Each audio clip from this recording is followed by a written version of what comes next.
Pelindung tampan. Jika sahabat menyukai cerita ini, jangan lupa tinggalkan like, komentar dan share cerita ini ke media sosial yang sahabat punya. Khusus pendatang baru, jangan lupa di-subscribe, agar tidak ketinggalan update terbaru dari kami. Terima kasih. Episode 121 sampai episode 122. Membungkuk dengan sopan. Episode 121. Halo, Paman dan Bibi. Rosu membungkuk dengan sopan. Landen Sen juga membungkuk dengan sopan. Ini kamu. Liu Jiangwo mengerutkan kening ketika dia melihat Landen Sen. Bukankah Landen Sen di depannya adalah pacar yang disebutkan Sasa Liu terakhir kali? Kamu.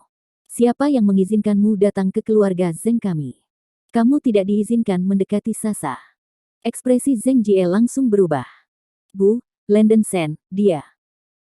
Tanpa menunggu Sasa Liu menjelaskan, Landen Sen menyela, Bibi, saya akui bahwa terakhir kali adalah adegan dengan Direktur Liu. Biarkan saya memperkenalkan diri kembali, nama saya Landen Sen, dan saya milik Presiden Su dari Lingya International. Sekretaris. Liu Jiangwo mendengus dingin dan berkata, saya tahu itu akting. Anda berakting dengan sangat baik. Rosu mengerutkan kening. Terakhir kali Landen Sen berpura-pura menjadi pacar Sasa Liu untuk mencekik Qian Bowen, dia juga tahu bahwa kali ini dia ditangkap oleh orang tua Sasa, dan dia tidak tahu bagaimana akhirnya. Landen Sen berkata dengan ringan, Paman, Anda harus menganggap insiden terakhir sebagai lelucon. Saya pikir pernikahan harus dipilih oleh anak-anak itu sendiri. Direktur Liu bukan tipe karakter yang penurut. Anda juga harus memahami ini. Mengapa memaksa putri Anda untuk menemukan pacar palsu? Terlebih lagi, Direktur Liu baru berusia 22 tahun, jadi dia tidak perlu membicarakan pernikahan sepagi ini, kan? Kamu orang luar, kualifikasi apa yang kamu miliki untuk mendiskusikan urusan keluarga kita? Tidak apa-apa jika kamu tidak merepotkanmu. Zeng Jie mendengus dingin. Sasa Liu buru-buru melangkah maju dan berkata, jika Landen Sen tidak menyelamatkanku hari ini, putriku tidak akan pernah melihatmu. Apa yang terjadi? Liu Jiangwo bertanya dengan cemberut. Sasa Liu berbicara tentang insiden diserang sekali, menghilangkan keluarga Luo, mengatakan bahwa Landen Sen menyelamatkannya dan Rosu. Setelah berbicara, Liu Jiangwo dan Zeng Jie terdiam beberapa saat, jika ini masalahnya, maka mereka benar-benar harus berterima kasih kepada Landen Sen. Liu Jiangwo memiliki keluhan yang jelas, dan segera berkata kepada Landen Sen, Tuan Lin, terima kasih telah menyelamatkan putri saya kali ini. Landen Sen menggelengkan kepalanya dan berkata, tidak, terima kasih. Keluarga Luo awalnya dibawa oleh Landen Sen sendiri, jika sesuatu terjadi pada Sasa Liu, itu akan menjadi kesalahannya sendiri. Zeng Jie tidak mengatakan sepatah kata pun, tetapi masih memiliki prasangka terhadap Landen Sen. Rosu berdiri dan berputar, tersenyum dan berkata, Paman dan Bibi, saya pikir kesalahpahaman antara Landen Sen dan Anda harus diselesaikan.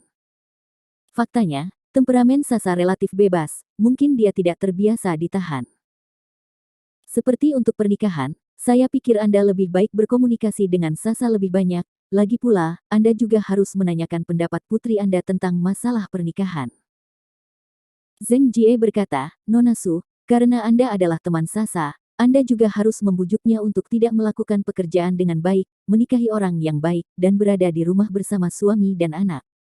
Wajah Rosu menjadi sedikit jelek. Sasa Liu berinvestasi di Lingya International, memegang saham di perusahaan, dan melakukan banyak upaya untuk Lingya International. Ini juga dianggap sebagai perjuangan karir, tetapi Zeng Jie mengatakan itu bukan pekerjaan yang layak. Tampaknya ibu Sasa Liu memang terlalu kuno. Ibu dan ayah, aku ingin memilih pernikahanku. Bagaimana dengan Qian Bowen? Kamu hanya melihat kualitas baiknya, bukan sisi kotornya sama sekali. Sasa Liu cemberut. Sasa, mengapa kamu tidak patuh? Kita bisa melihat orang seperti apa Bowen itu. Ada beberapa anak muda sebaik dia sekarang. Apa salahnya menikahinya? Zeng Jie mengerutkan kening. Tidak ada tempat yang bagus. Sasa Liu terengah-engah. Oke, kalian ibu dan anak jangan katakan sepatah kata pun. Liu Jiangwo berdiri dan berkata, Sasa, kami kembali untuk menemuimu. Karena semuanya aman, ibumu dan aku dapat yakin, kata Liu Jiangwo. Ayah, ada ledakan di kompleks Yuhe Villa. Tidak aman selama ini. Aku akan membiarkan Presiden Su dan Sekretaris Lin tinggal di villa untuk sementara waktu. Apakah ini baik-baik saja? Sasa Liu bertanya. Liu Jiangwo mengangguk dan berkata, ya, villa ini awalnya dibeli oleh nenekmu, jadi biarkan temanmu tinggal di sana. Baik. Setelah mengobrol sebentar, Liu Jiangwo dan Zheng Jie juga pergi. Sasa, merepotkanmu, kata Lenden Sen sambil menghela nafas. Tidak apa-apa, kamu dan Rose bisa tetap sehat, tidak akan ada bahaya di Manor. Sasa Liu tersenyum. Setelah mengatur ruangan, Rose Su dan Sasa Liu terkunci di kamar, tidak tahu harus berkata apa secara pribadi. Lenden Sen pergi ke mobil dan mengeluarkan kotak senjata tersembunyi, dan mengeluarkan jaket yang telah dia siapkan sebelumnya. Ada banyak kegunaan Windbreaker, selain untuk menyembunyikan senjata tentunya juga dapat menyembunyikan senjata yang tersembunyi, dan Special Windbreaker dapat menyembunyikan banyak senjata yang tersembunyi. Untuk mencegah keadaan darurat, Lenden Sen memutuskan untuk bersiap sedini mungkin. Gedung Internasional Hisun. Mengetahui bahwa operasi telah gagal, wajah Luo Ye menjadi sangat jelek. Kehilangan dua pembunuh bintang 5, racun kalajengking dan dewa tombak satu demi satu, membuat keluarga Luo tidak mudah berurusan dengan Feng Yuntang. Anak ini benar-benar jahat. Luo Ye tidak bisa menahan amarah di hatinya. Wajah Luo Tianyao muram dan dia mendengus dingin, ayah, karena orang yang bermarga Sen sangat peduli dengan keselamatan wanita Rosu, mengapa kamu tidak menangkap Rosu saja dan memaksa orang yang bermarga Sen untuk mengambil umpannya? Luo Ye mengerutkan kening dan berkata, anak laki-laki bermarga Sen ini peduli dengan seorang wanita. Jika kamu tidak peduli, Sen yang bermarga ini perlu menjadi sekretaris Rosu. Dia menyakitiku demi wanita ini. Luo Tianyao menggertakkan giginya. Luo Ye tahu kemarahan di hati Luo Tianyao, dan menghela nafas, Tianyao, masih terserah Anda untuk berurusan dengan Lenden Sen, dan saya tahu Anda tidak mau. Saya bisa memberi Anda semua Master Feng Yuntang, termasuk pisau berburu. Aku membuatnya mendengarkan tindakanmu. Oke. Mata Luo Tianyao berbinar. Luo Ye dengan cepat memberitahu Hunting Blade melalui telepon dan memintanya untuk mengikuti tindakan Luo Tianyao secara langsung. Saya baru saja mendapat kabar bahwa Presiden Wanita Lingya International, Rosu, memasuki rumah keluarga Zheng bersama anak laki-laki itu.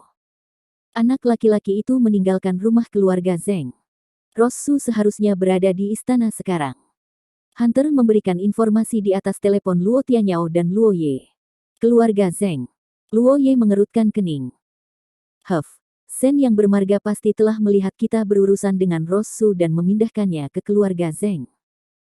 Aku hanya mengambil kesempatan ini untuk menangkap wanita jalang Rosu itu, kata Luo Tianyao dengan senyum jahat. Keluarga Zheng adalah salah satu dari 4 keluarga besar di kota Huahai, dan memiliki kontak industri yang luas dengan perusahaan-perusahaan di bawah keluarga Luo. Sebagai presiden grup Hisun, Luo Tianyao secara alami mengenal beberapa bos besar di keluarga Zheng, dan tidak sulit untuk mengirim seseorang ke dalam keluarga Zheng.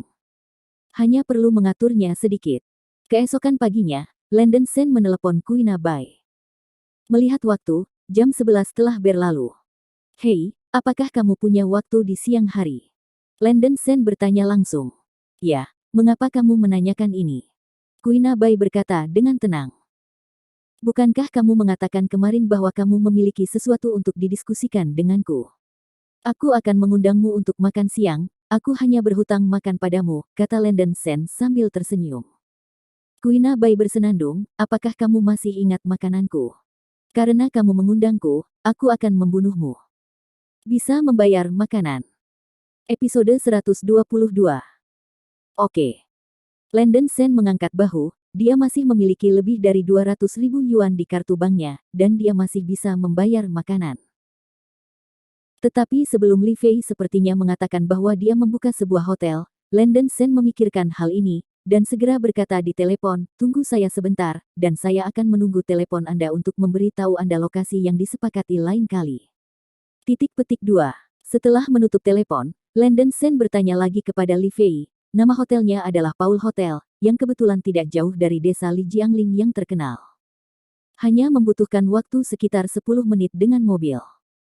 Hotel Paul ini adalah hotel Li Fei yang baru dibuka, Seperti yang dikatakan Li Fei bahwa semua konsumsi gratis, Landen Shen terlalu malas untuk pergi ke tempat lain. Li Fei merasa tersanjung ketika mengetahui bahwa Landen Shen akan pergi ke hotelnya untuk makan malam, dan segera berkata bahwa dia akan bergegas ke hotel untuk menjamu Landen Shen secara langsung. Berjalan keluar dari kamar tidur, Rosu dan Sasa Liu sedang duduk di sofa membicarakan sesuatu. Aku punya sesuatu untuk pergi keluar pada siang hari, kalian semua memperhatikan keselamatan. Ros, tetaplah di villa ini dan jangan pergi, kata Landen Shen. Oke. Rosu sedikit mengangguk dan bertanya lagi, apa yang akan kamu lakukan di siang hari? Pergi menemui Kuina Bai, dia bilang dia punya sesuatu untuk dibicarakan denganku, kata Landen Shen. Rosu menghela nafas dan berkata, akan menyenangkan jika Kapten Bai datang untuk membantu. Anda pergi, ingatlah untuk kembali lebih awal. Landen Shen mengangguk, lalu berbalik dan meninggalkan villa. Sasa Liu tersenyum licik, Ros, kamu pikir terlalu dini untuk menikah, tidakkah kamu pikir kamu menjadi semakin menikah? Apa yang kamu bicarakan? Rosu tersipu dan mendengus pelan, Sasa, aku selalu merasa kamu memperhatikan Landen Shen. Apakah kamu naksir dia? Batuk-batuk aku, ibuku akan naksir dia. Tenggorokan Sasa Liu tercekat, dan dia batuk beberapa kali. Ah bersin. Berjalan keluar dari rumah keluarga Zeng, Landen Shen bersin. Sebuah taksi dihentikan di pinggir jalan, dan Landen Shen berkata kepada sopirnya, pergi ke Hotel Paul. Landen Shen naik taksi dan pergi. Kuina Bai melihat jam tangannya, sudah hampir waktunya. Berjalan ke pintu Hotel Paul, Kuina Bai sedikit gugup, ini adalah pertama kalinya dia datang ke tempat yang begitu mewah. Meskipun latar belakang keluarga Kuina Bai tidak sederhana, dia telah menerima pendidikan militer yang ketat sejak dia masih kecil, ayahnya sangat ketat dengan dia, dan Kuina Bai hampir tidak pernah keluar masuk tempat hiburan. Pada hari kerja, Kuina Bai selalu merias wajah, tetapi hari ini karena iseng, dan jarang berdandan saat dia keluar. Gaun kotak-kotak hitam putih, dengan kaki yang indah dan indah di bawah rok, berpakaian sederhana dan menyegarkan, tetapi itu cukup untuk menunjukkan tinggi badan Kuina Bai, dan gaun yang agak ramping juga menggambarkan sosok yang bagus, sehingga mata orang-orang berbinar. Landen Shen mengundangnya untuk makan malam, Kuina Bai merasa seperti dia telah menjadi seorang gadis kecil, peduli tentang ini dan itu sama sekali bukan gayanya. Ada apa denganku? Kepala Kuina Bai sedikit sakit, tapi dia baru saja makan, bagaimana dia bisa merasa seperti ditangkap oleh Landen Shen? Landen Shen berpikir itu merepotkan, dan dia tidak memilih kamar pribadi, jadi dia langsung pergi ke lobi di lantai pertama. Melihat Kuina Bai masuk, Landen Shen bangkit dan mencondongkan tubuh ke depan, menunjukkan bahwa dia melihat Kuina Bai beberapa kali, dan Landen Shen berkata sambil tersenyum, aku benar-benar tidak menyangka kamu berpakaian seperti ini. Kuina Bai sangat tersipu sampai ke bagian bawah telinganya, memelototi Landen Shen dengan marah, menggertakkan giginya dan berkata, bagaimana aku berdandan adalah urusanku, apa yang kamu pedulikan? Sebenarnya cantik, aku tidak menyadarinya sebelumnya, kamu juga sangat cantik saat berdandan. Landen Shen membual. Kuina Bai mendengus pelan, merasa sedikit bahagia di hatinya, tetapi juga sedikit tidak yakin, berpikir bahwa wanita tua itu adalah wanita cantik, dan kamu terlambat menemukannya. Keduanya mengobrol sebentar dan akhirnya duduk di meja. Tuan, silakan pesan. Pelayan muda itu memberinya menu. Kemarilah. Landen Shen langsung menyerahkan menu kepada Kuina Bai. Kuina Bai cemberut, aku tidak akan sopan. Terserah kamu, toh kamu tidak perlu mengeluarkan uang. Landen Shen tersenyum. Tidak perlu mengeluarkan uang. Kenapa? Kuina Bai bertanya dengan rasa ingin tahu. Tidak ada alasan, pemilik toko ini adalah seseorang yang saya kenal, bukan teman, kata Landen Shen sambil tersenyum. Kuina Bai mendengus, kamu tidak memperlakukan orang lain sebagai teman, dan kamu masih makan dan minum di restoran orang lain. Apakah ada orang sepertimu? Tidak apa-apa, mereka senang. Landen Shen mengangkat bahu, jika Kuina Bai tahu bahwa orang itu adalah Li Fei, dia pasti akan menarik kembali kalimat ini. Setelah mengambil alih menu, Kuina Bai dengan hati-hati membalik-baliknya, meskipun dia sudah siap, dia masih takut dengan harga di menu. Hidangan termurah seharga 70, dan tahu kering seledri berharga 80. Nima ini mencuri uang. Dengan uang ini, Saya bisa membuat tahu kering seledri 20 kali di rumah. Kuinabai diam-diam memfitnah. Sepertinya saya tidak tahu harus memesan apa. Itu terlalu mahal dan saya merasa sedikit sakit pada dagingnya. Kuinabai hanya mengembalikan menu ke Lenden Sen, kamu bisa memesannya. Oke. Lenden Sen mengambil alih menu sambil tersenyum. Kalau begitu datang ke sini untuk travel Prancis, abalon Australia terbaik, sarang burung peoni, rebusan phoenix, pesta ikan air tawar, pesta air loyang, sementara Lenden Sen sedang menyalakan, pelayan di samping menghafalnya mendengar nama-nama hidangan yang dilaporkan oleh Lenden Sen, wajah pelayan itu berubah menjadi hijau. Pertama, Tuan. Hidangan yang Anda pesan ini adalah yang paling mahal di restoran ini, harganya sangat tinggi, apakah Anda yakin dengan pesanannya? Pelayan itu tidak bisa menahan diri untuk bertanya. Berapa yang baru saja aku pesan? Lenden Sen bertanya dengan malas. Pelayan itu menghitung dan berkata dengan ragu-ragu, hampir 200 ribu. 200 ribu, mengapa restoranmu tidak mencuri uang? Wajah cantik Kuinabai membiru dan putih. Tidak. Pria ini memesan hidangan paling mewah di restoran kami, pelayan itu menjelaskan. Tidak apa-apa.